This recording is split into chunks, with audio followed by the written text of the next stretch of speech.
Halo, aku medical doctor. Kali ini aku akan membawakan topik radiologi tentang anatomi CT scan toraks. Baik, sebelumnya kita akan refresh sejenak. Untuk CT scan toraks itu dia ada dua, yang kontras dan non kontras atau tanpa kontras. Kemudian untuk potongannya sendiri ada aksial, ada sagital, kemudian ada koronal. Tapi kita juga ada eh, satu lagi proyeksinya itu yaitu 3D. Kira-kira seperti ini. Kemudian untuk kita mulai dari anatominya ya. Jadi jika kita scroll potongan aksial, oh maaf, ini potongan aksial. Jadi sebagian besar kita akan memperhatikan dari thoracic cavity, yaitu cavum thorax. Jadi cavum thorax itu merupakan semua yang dikelilingi oleh dinding dada, termasuk tulang, ini tulang, dan otot. Kemudian ada yang disebut dengan thoracic inlet. Jadi thoracic inlet itu dia mulai terbuka, mulai awal terbukanya nih, mulai tampak parunya sampai ke bawah, sampai dia ditutup oleh diafragma. Kita ganti window-nya dulu ya, ganti window. Sampai ditutup dengan diafragma. Ups, oke. Kemudian untuk thoracic cavity ini sendiri, eh, di sini kita bisa lihat ini, ya, ini paru, paru kanan dan paru kiri. Serta di tengahnya ini ada di sini ada mediastinum. Di antara kedua paru ada mediastinum. Baik, kita oke. Di sini untuk mediastinum sendiri, mediastinum itu ada ya ada beberapa macam pembagiannya. Ada yang membaginya yang hanya anterior, medial dan posterior, tapi ada juga yang memberikan eh, landmarknya itu dengan fibros pericardium. Jadi fibros pericardium ini dijadikan sebagai landmarknya. Jadi ada yang dikenal dengan pericardium sac. Jadi dia merupakan tempat beradanya jantung. Jadi di dalam pericardium sac ini ada jantung, yang mana ada komponen fibrosa di luarnya. Jadi kalau kita lihat dari potongan sagital, ini dia fibros pericardium. Kemudian untuk pembagiannya sendiri ada dibagi dengan mediastinum superior. Jadi dia terletak di atas, kita lihat di sini di atas, dan ini potongan dari aksialnya. Jadi superior, mediastinum superior itu merupakan superior dari pericardium, tapi masih di bawah dari thoracic inlet. Jadi itu mediastinum superior. Apa saja? Yaitu ada trachea, ini trachea, kemudian ada esofagus, kemudian ada pembuluh darah yang akan nanti kita bahas. Kemudian untuk ada lagi pembagian dengan mediastinum anterior. Di depan sini dia berada di depan pericardium. Jadi pada pasien dewasa sebagian besar itu berisi fatty attenuation. Jadi jika kita bisa bandingkan lemaknya sama dengan jaringan subkutan. Tapi pada pasien anak itu bisa berisi timus dan juga bisa berisi lymph node dan kadang tiroid. Jika menemukan massa di mediastinum anterior, seperti kita bisa pikirkan itu ada timoma, lesi tiroid, dan limfoma. Ataupun juga kita tidak bisa kita juga ada diagnosis banding lain yang bisa kita pikirkan selain itu, yaitu teratoma atau tumor sel germinal lainnya. Kemudian kita lanjut ke mediastinum medial. Mediastinum medial ya, ya ini. Jadi mediastinum medial itu ya perikardiumnya beserta isinya, yaitu ada jantung, termasuk ada aorta di situ, ada aorta di situ. Terus kemudian ada juga trunkus pulmonal. Ini trunkus pulmonal, ini. Kemudian juga ada vena cava superior. Ini vena cava superior. Kemudian ada juga bifurcatio dari trakeanya. Yang ini mulai trakea tadi mulai bercabang. Nah, ini dia bifurcatio trakea. Dan beberapa lymph node. Lymph node kadang ada biasa di sini, di sekitar sini juga. Kemudian hmm, ada lagi mediastinum posterior. Mediastinum posterior itu letaknya di belakang perikardium. Jadi sekitar sini. Jadi yang masuk dalam mediastinum posterior itu adalah masuk spine, nervus paraspinal, kemudian ada vaskular juga, kemudian ada juga esofagus di sini. Dan biasanya diferensial diagnosis apabila kita menemukan lesi atau massa di mediastinum posterior itu bisa kita pikirkan neurogenic tumor, itu yang paling sering. Kemudian lanjut ke jantung. Lanjut ke jantung, di jantung ada yang namanya atrium kanan di sini. Atrium kanan itu tempat di mana vena-vena besar atau vena-vena sistemik itu mengalir. Contohnya vena cava inferior.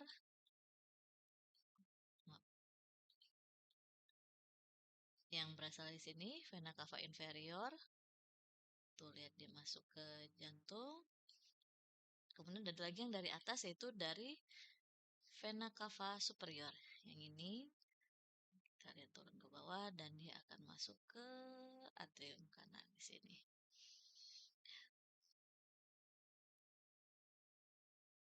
Kemudian ada right atrial appendage ini, dan ada juga crista terminalis yang dia merupakan muscular ridge yang dia dari superior vena cava ke inferior vena cava, dan ini merupakan struktur normal. Kemudian ada ventricle kanan yang di sini, ventricle kanan. Oke, nah, jadi kita bisa lihat di sini bahwa dindingnya itu tipis bandingkan dengan sebelahnya, dengan ventricle kiri. Nah, ini ventricle kanan ini dia ditentukan oleh modulator band. Jadi ini berasal dari septa interventrikular yang mana dia meluas ke batas ventricle kanan yang biasa disebut, yang bisa juga disebut dengan septum marginal trabecula. Ventricle kanan dia nanti mengalirkan darah, memompakan darah ke arteri pulmonal. Kita bisa lihat arteri pulmonal. Oke, ini dia trunkus pulmonal, arteri pulmonal yang ke kanan dan arteri pulmonal yang ke kiri. Kemudian dari sini darah akan mengalir ke paru-paru, yang ini ke paru kanan, yang ini ke paru kiri. Setelah itu, setelah dari paru nanti akan masuk ke dialirkan oleh vena pulmonal masuk ke atrium kiri. Atrium kiri, ini dia atrium kirinya, dan ini ada atrial appendage. Nah, ini atrial appendage yang mana left atrial appendage ini biasanya tempat yang bisa terjadi blood clot dan bisa juga terjadi mixing artifact. Dan atrium kiri ini untuk pengukuran AP-nya itu harus kurang dari 4 cm. Kemudian setelah dari atrium kiri kita akan ke ventricle kiri. Jadi bisa lihat di sini dindingnya tebal. Kemudian seperti ada tonjolan ini adalah papillary muscle. Papillary muscle. Kemudian setelah dari ventricle kiri nanti akan dipompakan ke sini. Nanti dia akan pergi ke aorta. Aorta, ini aorta ascendens. Nanti dia akan bergabung menjadi arcus aorta. Kemudian nanti turun lagi, dia nanti akan jadi aorta descendens. Setelah itu kita akan review sedikit tentang arteri koroner. Ini ada left coronary artery dan left coronary artery itu ada yang naik ke atas, yang ini. Ini merupakan left anterior descending yang dia nanti extend ke septum interventricular. Kemudian ada lagi yang ke bawah. Yang ini merupakan circumflex. Kemudian nanti ada lagi yang naik ke sini. Yang ke sebelah sini. Yang ke sebelah sini ini arteri koroner kanan. Kemudian kita bahas juga tentang aorta. Jadi setelah naik kan nanti jadi dari arcus aorta tadi nanti akan ada 3 percabangan ke bagian atas tubuh. Yang ini yang paling besar ini adalah tungkus brachiocephalica. Dia cabangnya ini ada yang ke, kita lihat sebelah sini. Jadi dia nanti akan jadi arteri subclavia kanan. Kemudian yang satu lagi ini dia akan nanti naik ke atas menjadi arteri carotis communis kanan. Kemudian kita kembali lagi ke tempat tadi. Nah, ini ada satu lagi yang ini. Ini kita bisa lihat nanti kemana dia. Ini nanti akan naik ke atas. Yang ini merupakan arteri carotis communis kiri. Dan yang satu lagi dia akan ke sini. Ini merupakan arteri subclavia kiri. Kemudian beberapa arteri lain yang juga kita harus perhatikan yaitu arteri toraksik interna. Kemudian arteri toraksik interna ini dia akan extending inferior di sepanjang dinding dada. Lalu ada juga arteri intercosta.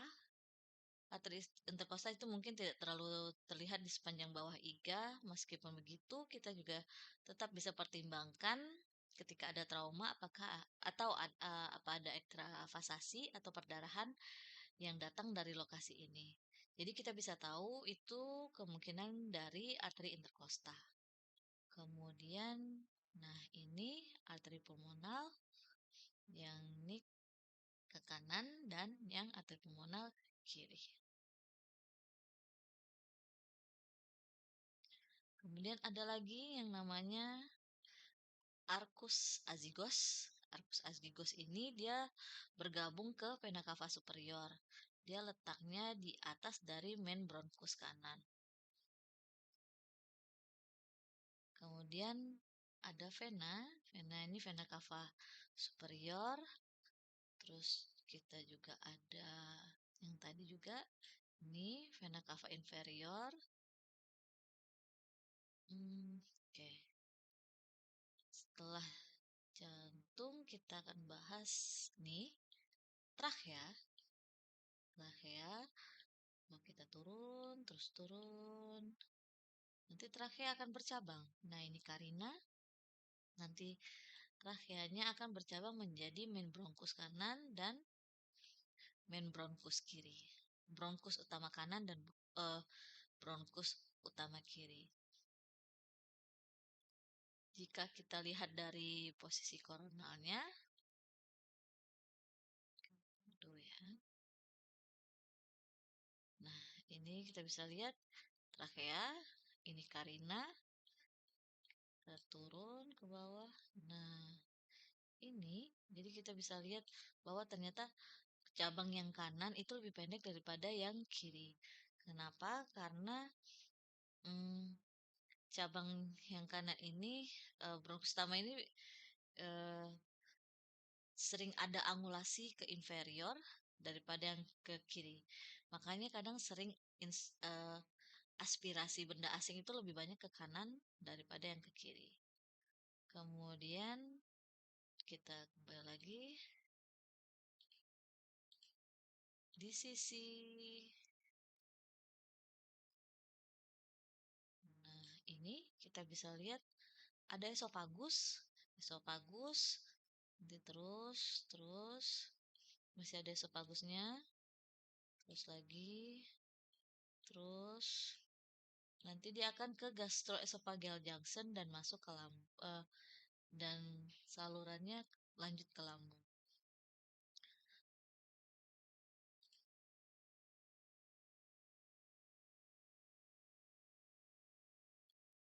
Baik, itu dulu part satu dari CT scan anatomi anatomi CT scan toraks. Nah, berikutnya nanti akan kita lanjutkan ke part 2 tentang lymph node.